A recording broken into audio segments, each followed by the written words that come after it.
Ahora le toca el turno a la salud. Sí, lo tenemos acá con nosotros, invitado al piso, a Fernando Corsiglia, el presidente de la SICOP, el gremio que nuclea a los médicos bonaerenses que viene en conflicto con el gobierno de Cambiemos de Vidal desde hace bastante tiempo y sin un visto de solución, por lo menos en lo inmediato. Fernando, buenos días, ¿cómo estás? Hola, buenos días, gracias por la invitación.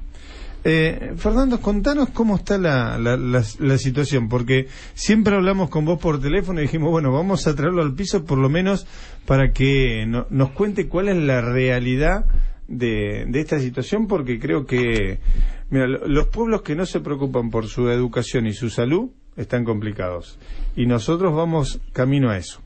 Sí, hay una cosa que decimos nosotros en este tiempo, que es que hay una contradicción flagrante entre los dichos y los hechos de nuestro gobierno, el actual, porque cuando dice que salud y educación serán sus pilares, sus elementos centrales dentro de la agenda del gobierno, y nos encontramos con situaciones como la que estamos padeciendo hoy en hospitales y centros de salud en la provincia, decimos, entonces no tiene nada que ver lo que se dice con lo que se hace.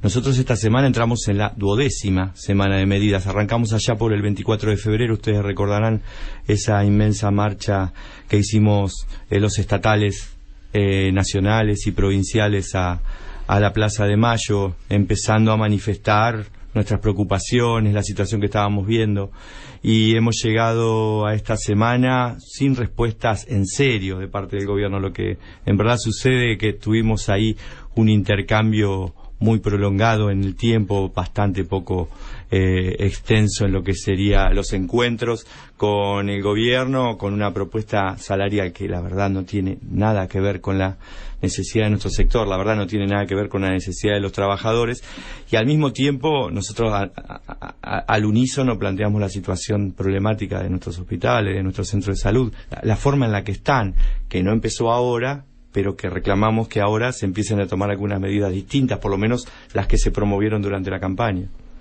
¿Qué tan lejos están entre lo que ellos les ofrecen y lo que ustedes están solicitando de aumento?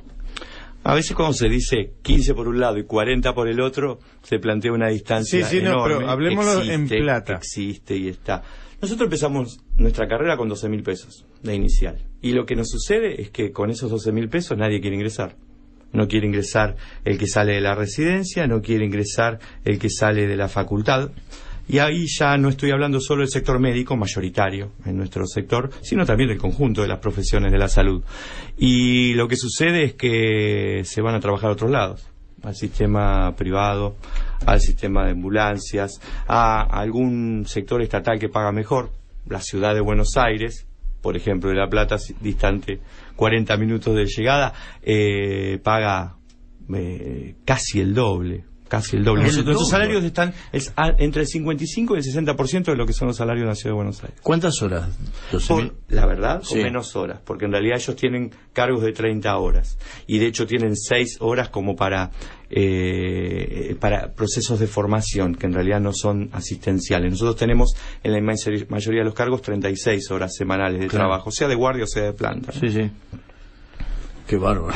12.000 claro, pesos. O sea, cuando vos ves que es el mismo gobierno, claro, misma situación, y te pagan distintos sueldos por menos horas de trabajo, y está complicado. Sí. El aumento que está promoviendo ahora la ciudad, que empezó ahora la discusión, básicamente con los gremios del sector, está muy por encima de la propuesta que está haciendo el gobierno de la provincia. Uno entiende algunas argumentaciones que da el gobierno provincial en relación a la crisis económico-financiera de la provincia, pero también ahí necesitamos decisiones políticas, porque cuando se necesitó en educación se ejecutó.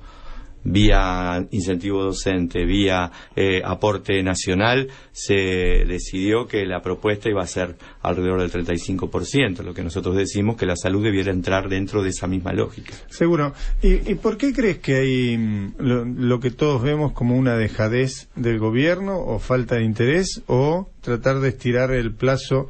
Porque cualquier arreglo que venga en el futuro va a ser retroactivo, con lo cual la discusión es casi irrisoria.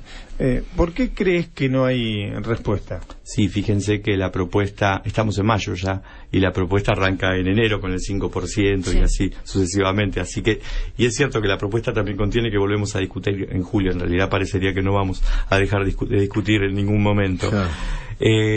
No sabemos. Podemos prever algunas cosas, podemos observar, podemos conocer determinadas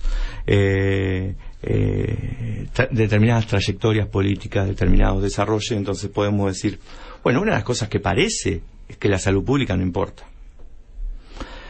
Parece un escenario común para muchos de los funcionarios que hemos tenido en los últimos años. Daría la impresión que a este gobierno la salud pública no le resulta lo suficientemente importante o lo suficientemente atractiva como para disponer de recursos, cabeza y política para eso. Esto es lo que impresiona. Para colmo tenemos algunas particularidades como la del Ministerio de Salud, donde se armó una especie de mosaico, puzzle de autoridades, de funcionarios, uno que se quedó, otro que venía de un sector, otro que venía de otro, alguno que venía de la academia, y en verdad ha costado mucho encontrar 2 o 3 voces que digan más o menos lo mismo. Nos pasa muchas veces que un funcionario nos dice una cosa y al rato otro nos dice lo contrario. Es una cuestión muy problemática porque se está gestionando la salud pública de la provincia de Buenos Aires, un monstruo muy importante, muy numeroso y muy complejo que requiere de la máxima atención y la máxima política también, que es lo que está faltando. ¿Y han tenido alguna reunión con la ministra? Tuvimos 3 reuniones con la ministra. Nos costó mucho la primera porque no estaba las primeras semanas de su gestión. ¿Se tomó vacaciones?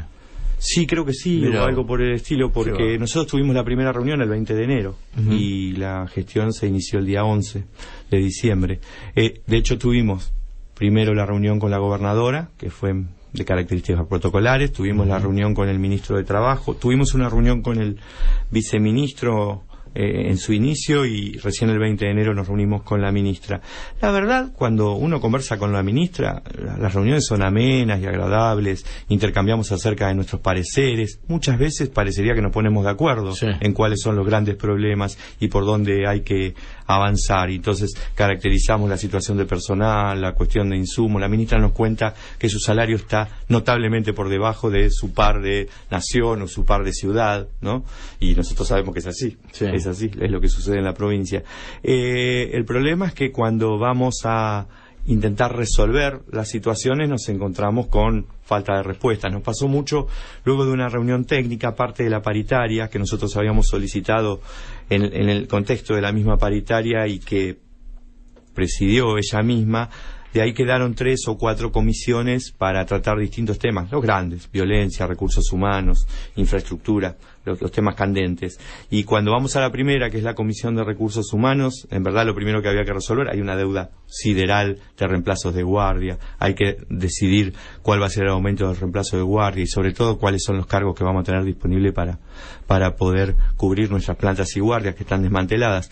Y lamentablemente nos encontramos con situaciones como no solo falta de propuestas concretas en relación a eso, sino inclusive situaciones en las que algunos funcionarios no se conocían entre sí, y ni hablar que quien presidía la reunión, la subsecretaria, la verdad desconocía el manejo, cómo debían ser las cosas, desconocían que, por ejemplo, en esa reunión había que disponer el aumento de los reemplazos de guardia, no en la reunión paritaria específicamente, no con economía de por medio. Bueno, una serie de cosas que nos llamaron mucho la atención porque ante tamaña complejidad del sistema de salud, tanta poca capacidad para generar respuestas o conocer en profundidad lo que sucede, es realmente preocupante. Qué tema, ¿no? Sí, ¿cómo seguir? No, porque aparte uno piensa en los despedidos, se quedan sin obra social, van, obviamente, a la salud pública. Además de los despedidos, los que no pueden pagar ya las privadas, la prepaga. O sea que el mundo sanitario crece en volumen también, en pacientes en una cantidad, debe ser muy importante a lo largo de toda la provincia. Muchas personas que tienen la obra social y también recurren al hospital público. Un accidente de tránsito, son personas que van directamente al hospital. Obvio.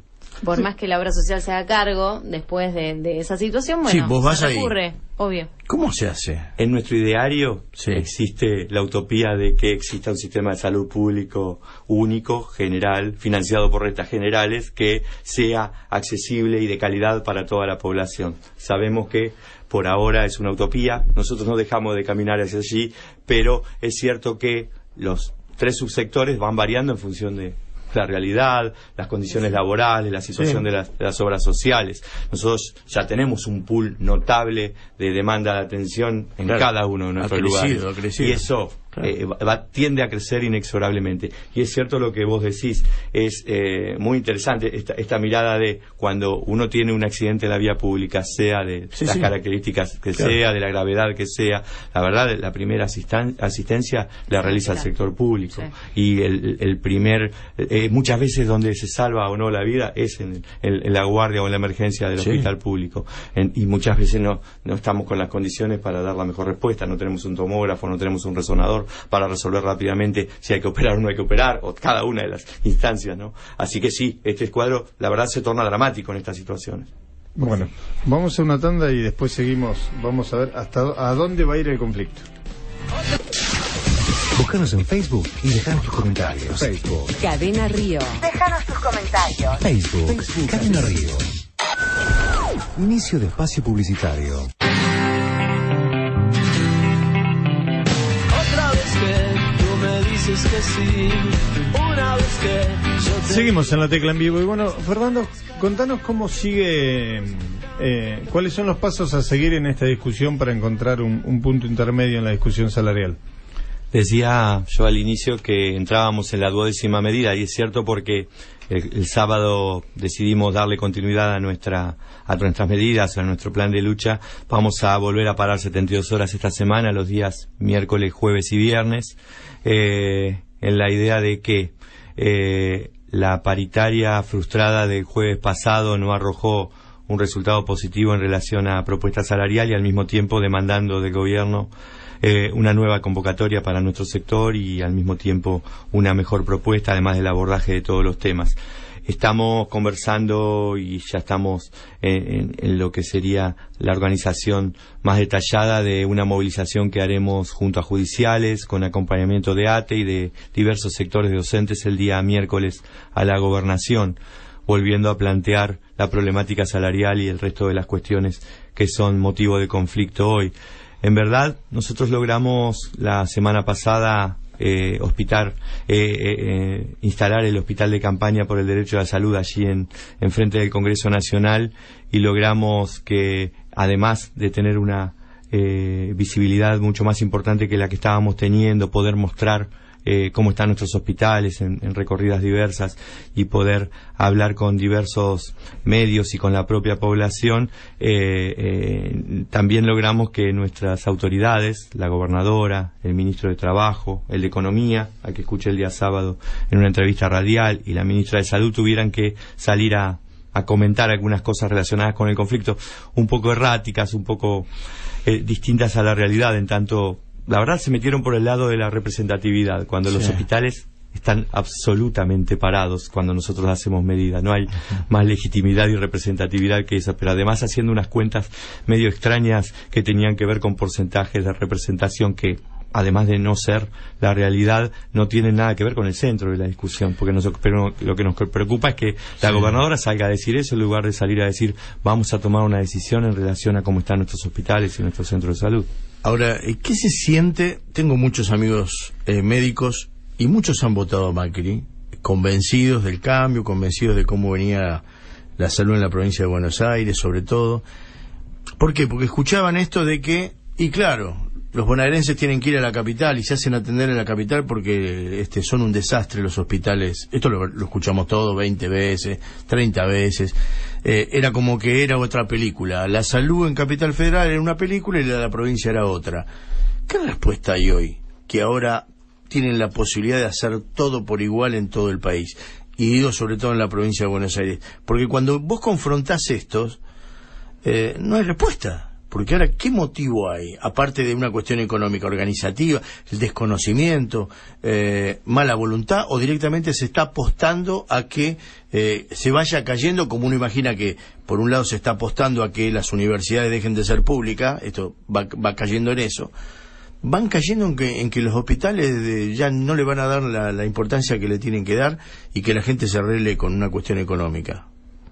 En principio entiendo que hay una gran desilusión en relación a esto, ¿no? Porque quien confió en un cambio para mejor está observando que esto lamentablemente no se está produciendo. Si había una expectativa importante que la situación de salud, que no venía nada bien, mejorara, hoy, casi 5 meses después, estamos en condiciones de decir que cada día que pasa y no hacemos nada, se profundiza el conflicto, se profundiza el malestar, se profundizan los problemas. La otra cosa, hay un creciente malestar que se expresa en nuestras medidas, que se expresa en el éxito. Nosotros tuvimos una movilización como no teníamos del 2001, el inicio de la carpa, el martes pasado.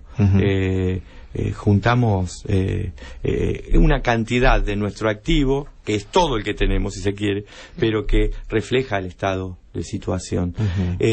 Nosotros estamos muy alertas ante esta situación de dejar caer los hospitales. Lo vivimos en los 90. Nosotros en los 90 vivimos un intento de avance sobre el sector público, claro, con la idea de autogestión hospitalaria. Cada uno hace de acuerdo a lo que recauda, con la idea de... Y aparecieron en algunos discursos iniciales de algunos de los funcionarios intermedios del Ministerio de Salud ideas como la autogestión o como los financiamientos alternativos. De hecho, la misma ministra, en la primera reunión que tuvimos, habló de su idea de trabajar con el tema de cooperadoras. A nosotros nos resonaba como la sociedad de beneficencia de antaño, ¿no? Ocupándose de la salud. Nosotros estamos muy alertas ante eso, porque no se terminó de estatizar todo lo que no estaba estatizado en el último periodo. Estoy hablando de el servicio de cocina, el servicio de limpieza, el servicio de vigilancia. Avanzamos bastante, no llegamos a completar. Hoy tenemos esta situación en la que un montón de personal de estos sectores está con una beca y no tiene resuelta la situación de su estabilidad laboral, porque en ese proceso se decidió iniciar el traspaso como una beca. Nosotros estamos muy alertas, muy preocupados, muy atentos, porque conocemos la historia, conocemos cómo se han hecho muchas veces las privatizaciones o las tercerizaciones en nuestro país, y no estamos dispuestos a que eso pase, sobre todo teniendo en cuenta que la salud debiera ser lo más alejado que debiera estar de los aspectos lucrativos, de los aspectos que tienen que ver con tratar de ganar dinero a costa de determinadas situaciones, por ejemplo la salud. Seguro. Además de todo esto, ¿cómo ves los hospitales hoy?